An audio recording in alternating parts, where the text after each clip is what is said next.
What is going on, everyone? My name is Andy. Welcome back to another FPL video. In this one, it's transfer tips for Game Week 33. So I'm going to go through some popular players that people are bringing into their teams and taking out and give you my opinion about whether they are good moves or not. So if you enjoyed the video, make sure to give it a like, hit that subscribe button if you haven't done so already, and let's get into it. All right, let's start with Kai Havertz, the 11th highest scoring midfielder in the game so far this season, which I don't think many people, myself included, would have predicted at the beginning of this year.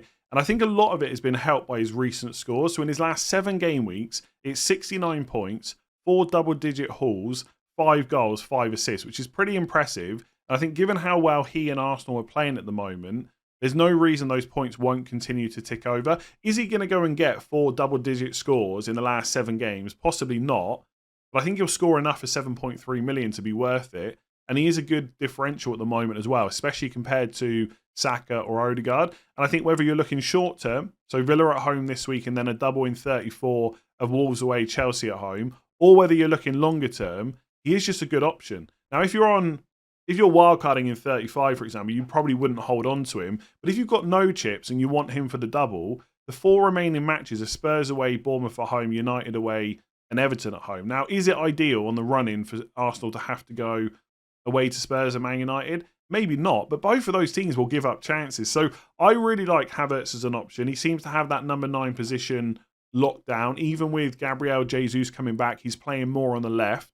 That's where he's getting his minutes at the moment. I actually think that suits him as well.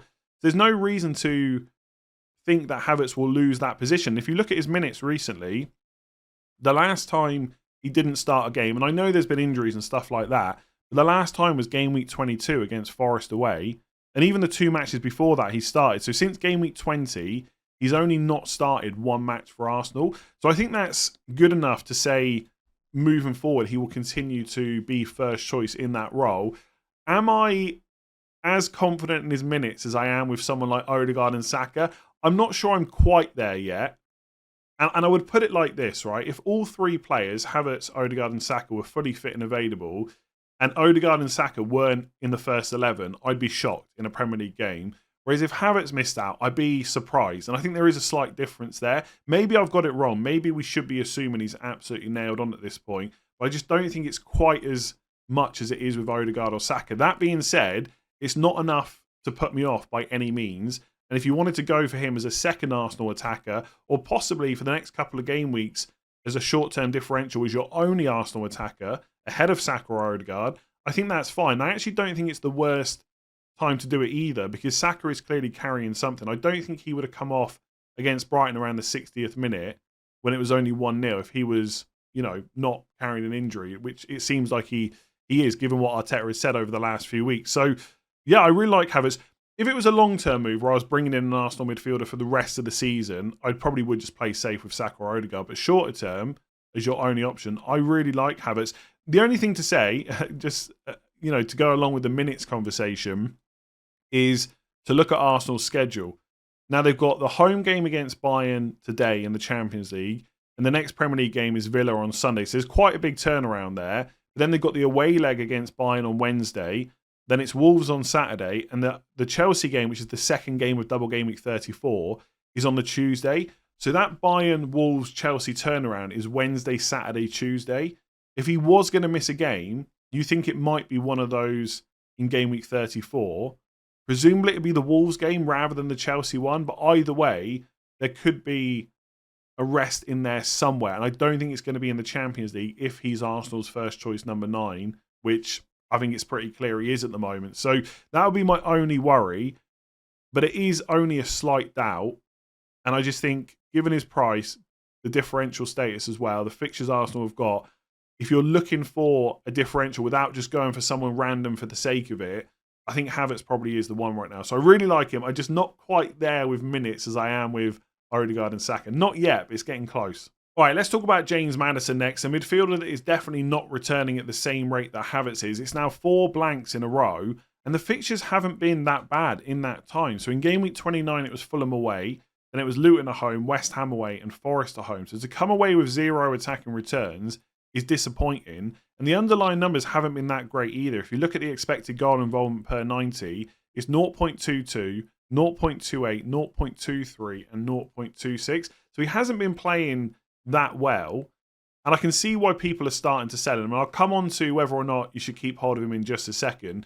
The only thing that I could maybe give him is he possibly playing with a knock, or has he been playing with a knock? I don't think that that's ever been mentioned. But if you look when he came back from injury, he played 87 minutes against Brentford back in game week 22. And then he played 80 minutes plus right up until game week 28. But since then, since that Fulham match, it's been 65, 67, 69, and 75. Now, maybe he's just been playing so bad that Ange Postecoglou has wanted to change it. But the minutes have slowly been going up. I just wonder if he's been just playing through something and it's slowly starting to get better. I could also just be clutching at straws, but I'm not someone that owns him. So I'm not looking for reasons to keep hold of him or anything like that.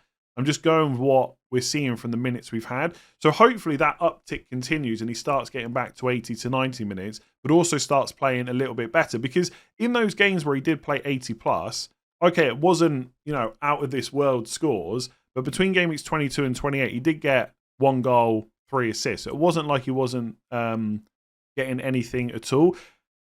Coming back to whether or not you should keep hold of him, I think this really depends what chips you've got, as ever. Because for Spurs, it's Newcastle away this week, then it's a blank, then it's a double, then it's Liverpool away, then it's another double in game week 37. So if you've got no chips, I think it's probably a good time just to get rid. If you've got the spare transfer. Like, as always, I don't mind keeping a player for Newcastle away, but if you've got someone else you want to bring in, I think that's a perfectly reasonable move, especially with no fixture in 34. If you're free hitting in game week 34, I personally would keep hold of him. I know he's been bad. I know the minutes haven't looked great. But I know personally, when I get to game week 35, I will want as many double game weekers as possible, even with Arsenal at home and Chelsea away being the double game week for Spurs. If you're someone that's not bothered about that, and you think you're going to get to 35, and no matter what happens, you're just not going to want Maddison, then absolutely you should sell him. But if you're someone that does like the doubles, Maddison is surely the second best attacker at Spurs right now. Son is number 1. No matter what's happened over the last couple of weeks, he's still the number 1 attacker, especially with penalties, minutes, etc. Maddison has to be number 2 because at some point Richarlison's going to come back and he's going to be fully fit and he might start to get minutes. Either way, Son and Maddison are going to be in the team. But once Richarlison's an option, that then possibly dents the minutes of Brennan Johnson and Werner. And obviously Kulusevski's also lurking as well. So although we've seen Werner, Son and Brennan Johnson, the last game or two, it doesn't mean that's always going to stick. Whereas Maddison is going to start when he's fit. So I'd find it really difficult to sell him if I was free hitting in 34 because I would see Newcastle away is not a bad fixture.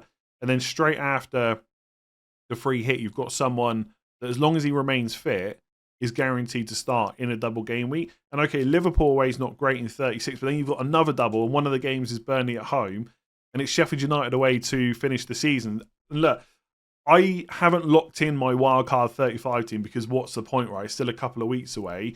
But most of the time, I come back to having double Spurs attack, and it's usually Maddison and Son. So, yeah, I think it depends on chip strategy. No chips or dead ending into 34, fair enough. You could absolutely sell Maddison. But for anyone free hitting 34, I know it's been horrible, and you're probably losing ground on people that have got better midfielders. I'd probably keep, but that's because I've got a thing for double game weekers. If you're not like that and you don't want him for 35 because you'd rather just not have him for Liverpool away either, then fair enough, get him sold. So for anyone selling Ivan Toney this week, I'd be careful. It feels like tempting fate to sell a player before Sheffield United at home, and having a good fixture on paper doesn't guarantee points. We saw that with Liverpool, right? Salah blank, Darwin only got 1 goal. But if I had Toney, I'd be doing everything I could to keep hold of him. And I actually quite like Brentford's fixtures for the rest of the season if you're someone that doesn't have any chips, right? So obviously you want to try and get the most double game week players that you can. But Brentford's remaining 6 games are Sheffield United at home, Luton away, Everton away, Fulham at home, Bournemouth away, and Newcastle at home. And if Toney's fully fit, he's going to play all of those matches. And he's got penalties as well. He's got the minutes, etc. So I quite like him for someone without chips. I guess if you've got your wild cards and free hits left, it's a bit different. But even if you're free hitting in 34 or dead ending into 34, I'd still want to keep him for Sheffield United at home. The only, scenario that I can think of where it might be worth selling is if you're dead ending into 34 and you've got to use a transfer this week. Like you've got 2 free transfers, just nothing else you want to do. You don't want to sell a double game week player. Maybe in that case you could get rid of him. But outside of that, I think I'd be holding for Sheffield United. I think with all the different chip strategies and stuff people are doing, I'm trying to think of every single scenario, and it's difficult to always remember them all. I think that's the only way I would sell him. I guess, obviously, if you're concerned about the minutes, that's another good reason to sell. But I think he'll start that game. I think he'll probably be fine. If you look at the last 2 game weeks, the Brighton game, if you remember, the Brentford Twitter account tweeted that Toney got injured in the warm-up and that Mbeumo was coming into the team instead. But in the end, Toney actually started, and then he missed the Villa away game with a muscular injury, but he still came on for 9 minutes, and it didn't sound like it was anything too bad, and that he would probably play the next game. So, of course, before you do anything with him, wait and see what Thomas Frank says ahead of this weekend's matches. But I'd be surprised if he doesn't start against Sheffield United. And in that Brighton game where he did get apparently injured in the warm-up, then carried on playing anyway, he played 90 minutes, right? And that's what he does every week. You can see, ever since he came back, he's played 90 minutes every single game apart from that Villa one. So I think he'll be fine. And I don't think there's many scenarios where I would look to sell him. And I also think if you're someone that's on a free hit 34, wildcard 35 strategy, he's a good 1 week punt. Any of the Brentford players are, like Mbeumo, Reguilon as well. So as you can tell, I like him this week. Like, I prefer him to, an Isak or a Solanke or even like a Darwin this week. All those players are good options, right? I wouldn't necessarily be selling them to Toney unless it's a 1 week punt only. I certainly wouldn't be reversing that. I wouldn't be doing Toney to any of those players either. So, yeah, nothing more to say. I think he's a really good option this week. It's a good fixture on paper. Does that always work out? No. But all you can do is, pick good players with good fixtures and then just hope for the best. So let's talk about another forward next, Ollie Watkins, who scored a 13-pointer against Brentford in Game Week 32. And that has caused nearly 100,000 FPL managers to buy him ahead of Game Week 33. And I do not get it whatsoever. Arsenal away is one of the toughest matches, if not the toughest game, Villa are going to have all season. It makes no sense to buy one of their attackers. The only scenarios where I can see people might be bringing him in is one, if you're maybe downgrading Haaland to fund another move. But even that doesn't make sense if you think Haaland's going to start because he's got Luton at home this week. Or maybe it's wildcard transfers and they really want him for Bournemouth at home in 34, which I don't mind. But I still think it makes very little sense. You've only got 3 forward spots. I've spoken about this before. And there's lots of double game weeks coming up. Villa don't have any. They've got to play Arsenal, Chelsea and Liverpool before the end of the season. And look, they can do well, especially in those home games against Chelsea and Liverpool. But you're still putting them in ahead of many other players that have got extra fixtures and probably better games as well. And it still doesn't make sense to have him for Arsenal away. So can Watkins score in that game? Of course he can. But it's going to be very hard to do. Look at Arsenal's performances against City recently and even Brighton away from home. Those teams hardly had any chances. And at home, that's going to be even, better for Arsenal. So, look, I like Watkins, and I do worry about what he might do in Game Week 34. And I understand that some people on free hitting 34 might even want to put him in. I personally wouldn't do that, but I think there's a case to be made.